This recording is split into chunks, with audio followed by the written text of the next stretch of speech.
You okay? All good? Yes, all good, thank you. Good, good. I know you touched on it briefly Saturday, but obviously there's still been pictures from it Sunday and today. Just on Jed, Mickey, their interaction on the pitch at full time. Was it just purely a sign of frustration rather than anything else? And have you held discussions since about it? Mickey and Jed came into my office yesterday on prompt. Just said, I want to say sorry for the situation. They didn't want it to look bad or disrespectful or all kind of perception you can get in this beautiful media world. So that was not the intention at all towards me or the team or the club.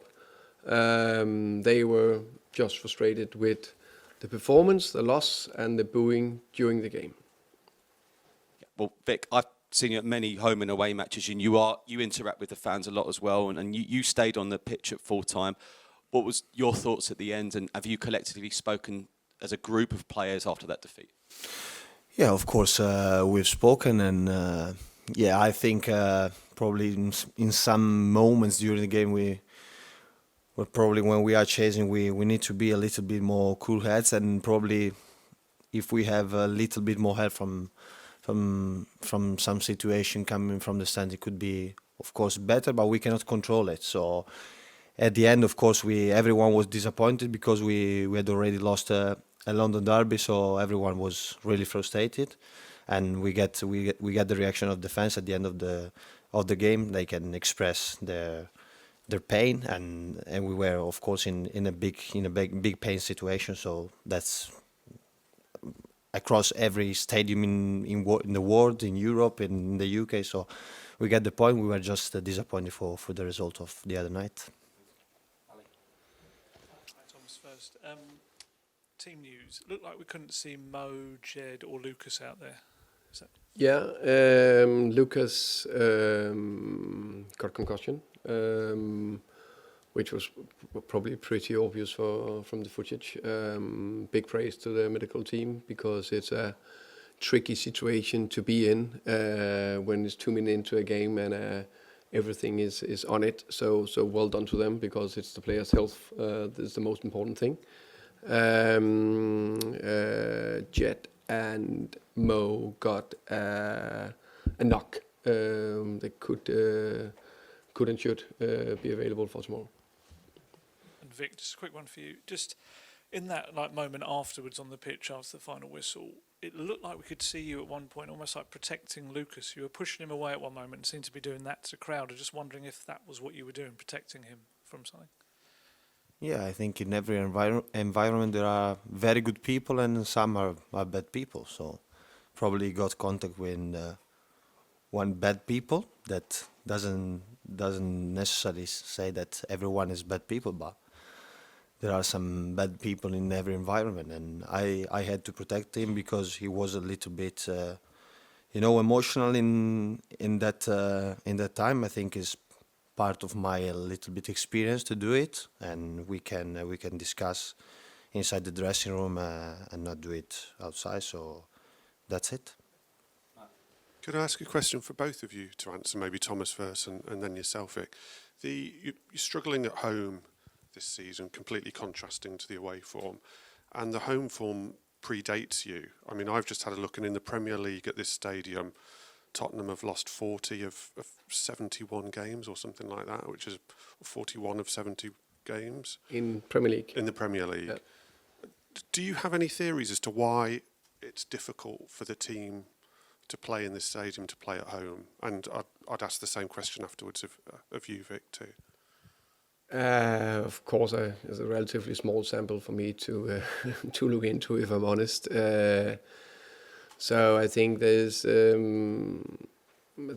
first and foremost, we need to work very hard on keep adding performances, keep adding layers, keep improving. We work very hard on the training pitch, in meeting rooms and one-to-one actions, and I see a good improvement in the team in general. Of course, we're coming on the back of a bad performance. There's a big flashing light right now, so everyone have a little bit struggled to look past that and look at some of the very good performance we had this year as well. I also think it's it's fair to say that we coming off the back of in many ways a fantastic season, but also a tough season. And if anyone have said that we now have been 17 points after 10 games, unbeaten in Champions League. I don't know what we are, fifth. It doesn't matter where we are now. It's where we end in the end of the season. Everything's definitely not perfect, but there's a decent foundation, and then it's up to us to add layers. I think everyone would have taken that situation where we are in now in terms of 22 defeats last year and finished 17th. And Europa League is fantastic. Wow, but Champions League is different. And then I think I just want to get the point across. I think the fans were fantastic the first 30 minutes of the game Saturday night. I think the noise was incredible, and that carried us forward. It seems there was a little bit of a turning point when we conceded the goal, where we all get a little bit frustrated, which is natural. I think it's more than fair because we are in the performance business, and if we can't deal with the pressure or deal with the negativity or the criticism, we shouldn't sit here. Probably Vic and I, you play a little bit more football than me, but we're in the football world because we love the game, and we love to be part of something, and we love to be part of the team. We don't, necessarily, it's nice with the big occasions, okay? It's not that, but we play because we love football. And then we've been growing, and then we have the big crowds. I think the fans was fantastic the first 30. And after the game, if we perform badly, and on top of that lost the game, more than fair enough to boo us. But during the game, we need a little bit of help. And especially when it's not going the right way. They can be the turning point. We were down 1-0, last 15s. Imagine they carry us over the line. We got a little bit unfair 1-1. What a feeling. That point can be the difference in the long season. Yeah, to be fair, I don't know which is the difference is. Probably in football is everything is related to a game that of course we didn't perform at our best, and we lost against a London team, so probably is seen also in a different perspective. But I think we can change things quickly starting from tomorrow, because also our record in European competition playing at home is a big one, is a huge one. I don't remember how many finger crossed games have we didn't lose at home for, I don't know, 19, 18 if I don't get wrong. So we go tomorrow. We have a big opportunity to turn this track in another way. Tomorrow is the best chance to try to do it. Just a very small one, Thomas. If the home form continues to be a bit of an issue, would you consider at all having the team train at the stadium? Some managers do that. I've not known a Tottenham manager do that. Maybe. I haven't thought about it. I'm always listening to good suggestions that maybe. Yeah.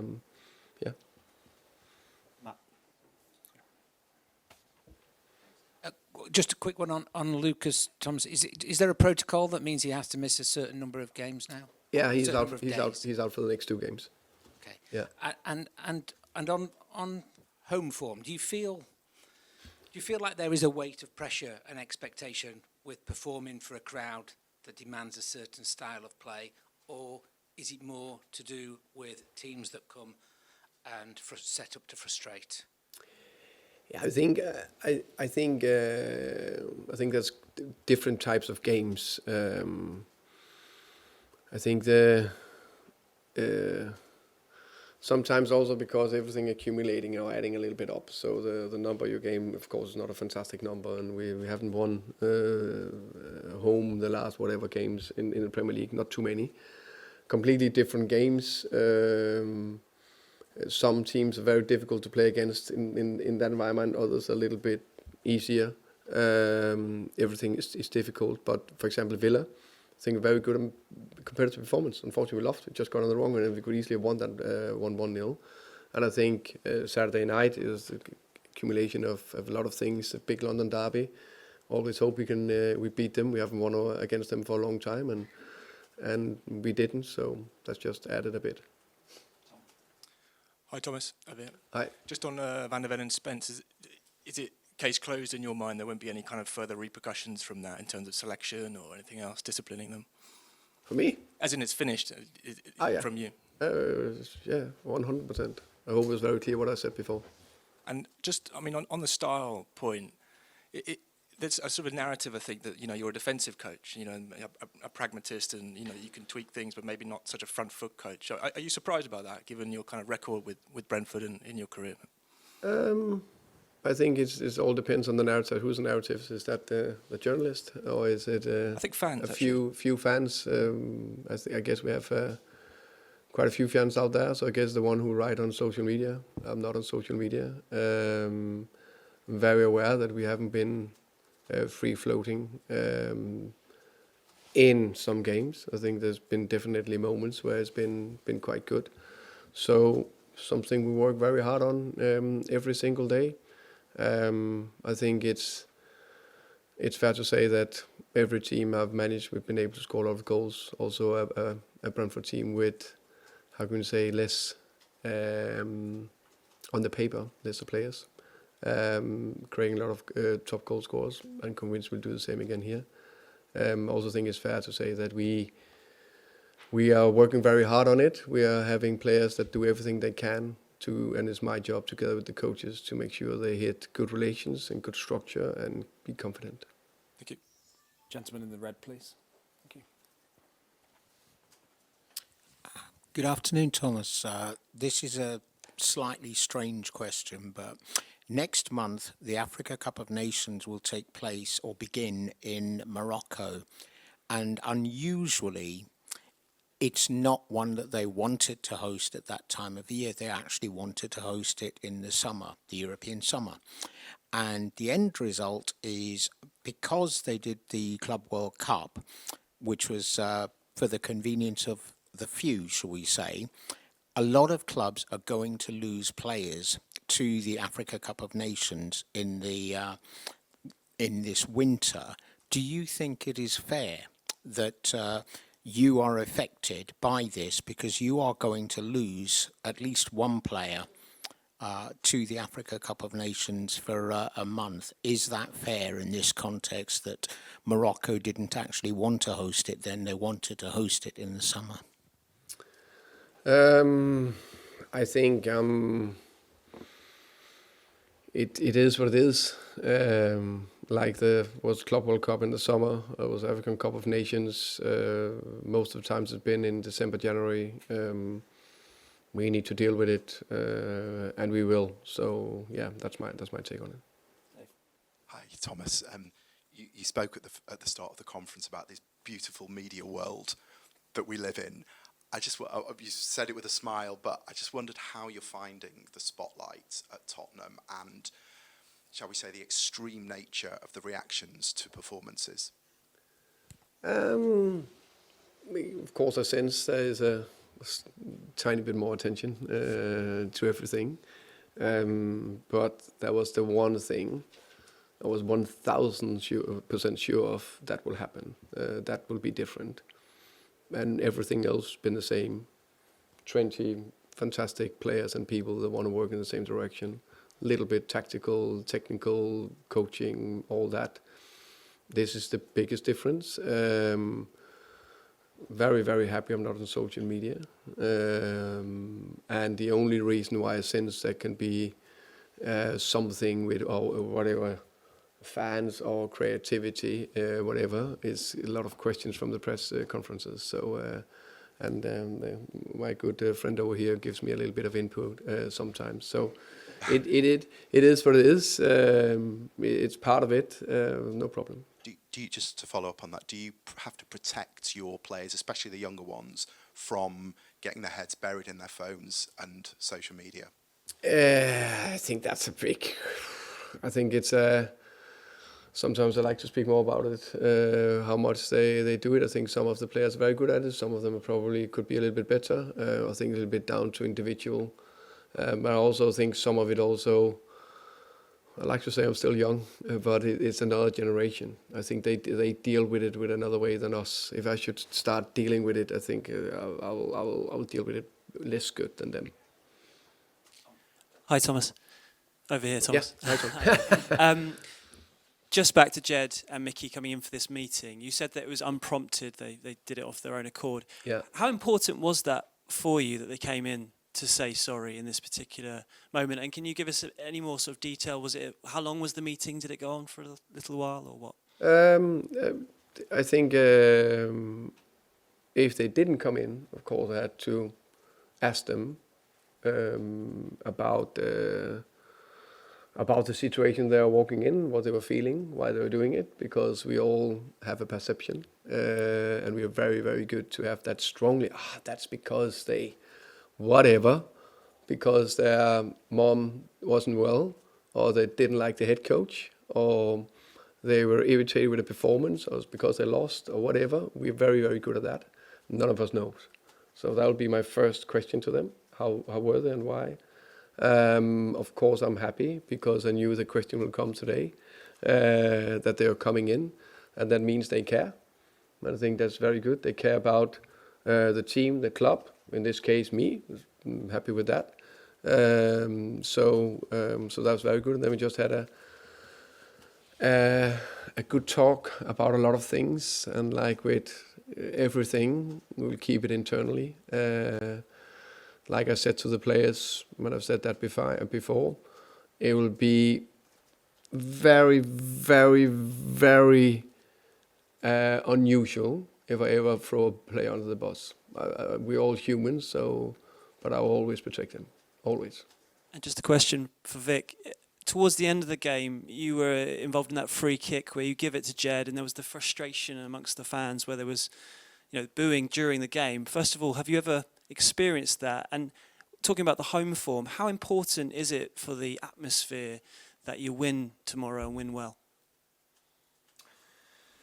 Yeah, probably, you take some decision on the pitch and sometimes are not the best, and probably could have decided in a different way to probably put the ball forward in that occasion instead of trying to play short. But yeah, like I said, probably it was just about the wrong decision, and but football is about trying to make the right ones, but sometimes you cannot do it 100% of the times. And about the situation of the stadium, I think it's normal. I was a fan when I was a kid and was going to the stadium, and I saw many of these things. Probably in Italy is also a little bit worse when you go, so I have big shoulders about that, so it's not a big problem. It's like when you go to the theater and you see a show and you don't like it, and you express what are your reaction, what are you feeling. So it's just about that, and I think the main thing is for us to concentrate on what we have to do on the pitch, trying to be as much as focused on our game plan, on what we have to do, because it's just on us how we can turn the situation, how we can win a game or draw a game like the other night. And the other night we probably made some more mistakes that normally we don't do, and probably was the reason why we couldn't overturn the results. Gentleman with the blonde hair, please. Thomas, Adam from Danish news agency Ritzau. How much do you get to follow the games from the National League from Superligaen? How much have you seen FC Copenhagen this year, and how can you take advantage of the down period they are in at the moment? Of course, I follow the results and the league, so I know how results are every week. I still have good colleagues, friends working in different clubs. Knowing obviously also a lot of people in Copenhagen. So I know, of course, Copenhagen is not in their best place, but it's a very good team. They have very good European experience. I expect it to be a difficult game, and always that's my little bit go-to. No matter a team, if they're in form or they are out of form, the next game is the one that everything can change in. So we prepare like normal, very, very aware of the strength of Copenhagen, and of course some areas we like to exploit. So that's how I take. I know I know Jakob Nistrup very well. He's a very good coach. He knows what he's doing with his coaching staff. So I expect a tough challenge and a tough tactical challenge. And how would you describe your relationship with the Copenhagen fans? Because they probably remember your time in Brøndby as well. I think you know that. Yeah, I think they will be pleased to meet me again. Of course, there's a relationship because I was head coach of Brøndby. They obviously not the biggest fan of me, but that's fair. That's part of it. Final question, please. Thomas, just to follow up on that, in terms of your history at Brøndby, do you still feel like you have some Brøndby genes in you, and do you feel like an extra sort of rivalry with Copenhagen, or is it in the past for you? I know, of course, I've been almost 3 years in Brøndby, and if you are that, the fans get under your skin, and the club does as well. So of course, that is Brøndby that got my support. Tomorrow, it in some ways it's a little bit special, of course, against the Danish team, where I know quite a few works in the backroom staff and in the club. Of course, I know some of the players, the Danish players, for different, whether it be national team or whatever, how I, came across them. So that's why it's a little more special. Tomorrow, I just want to win. We play Champions League. We're playing home. Vic said it perfectly. The best way to get a little bit back on track is a good performance and win at home. So that's the main bit.